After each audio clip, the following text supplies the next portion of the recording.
Bago pa man magsimula ang laro ng Milwaukee Bucks ngayong araw laban sa Los Angeles Clippers, inanunsyo na nga po ng kanilang head coach na si Doc Rivers na hindi dito maglalaro si Giannis Antetokounmpo matapos itong magtamo ng injury sa likurang bahagi ng kanyang kaliwang binte. Yes mga idol, sumakit na lamang nga ito bigla matapos ang sunod-sunod na panalo ng kanilang team sa mga nagdaang laro, kaya upang maiwasan nga nila ito na lumala pa ang kanyang kalagayan katulad ng nangyari kay Kevin Durant, mas pinili na lamang nga po ng kanilang team na hindi ito paglaruin. Para nga po sa inyong kaalaman, nag-average nga po si Giannis Antetokounmpo ng 30 points per game na may kasamang 11 rebounds, 6.3 assist bilang ikatlo sa rankings ng MVP, kaya kailangan talaga ng kanilang team na pangalagaan ng husto ang katawan nito upang sa ganon hindi siya tuluyang mawala sa kanilang kampanya. Napakalaki mga idol ng iniaambag nito sa kanilang team, kaya kailangan nga talaga nila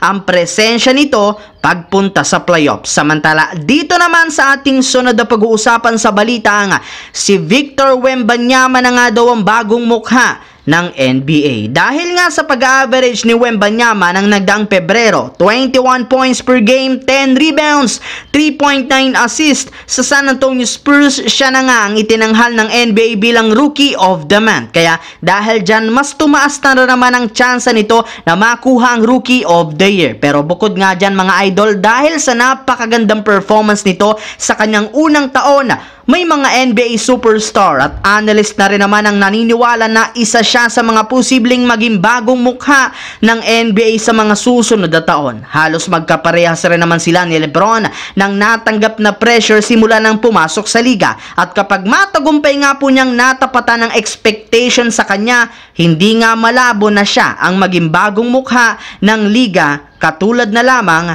ni LeBron James. Kaya ang kailangan na lamang nga po ngayong gawin ni Wembanyama, ipa-improve ng husto ang kanyang galaw sa loob ng court at magkaroon ng mas mahabang experience.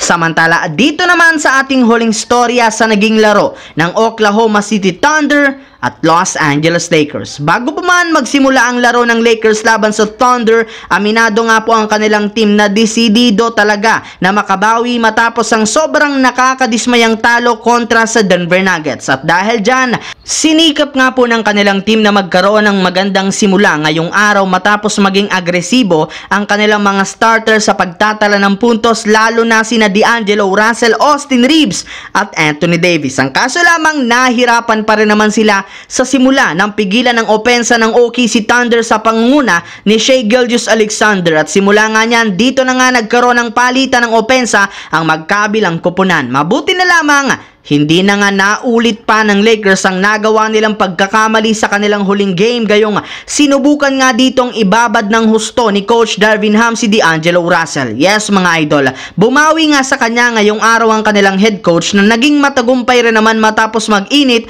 ang kanyang shooting at bumalik ang kanyang confidence sa opensa. Sinabayan rin naman ito ng pagiging agresibo ni Anthony Davis at maging si LeBron na siyang nag-control ng kanilang laro upang makuha ng Los Angeles Lakers ang panalo laban sa Oklahoma City Thunder. Syempre mga idol, dahil nga dyan, umangat na sa 34 wins, 29 losses ang kanilang standing sa West.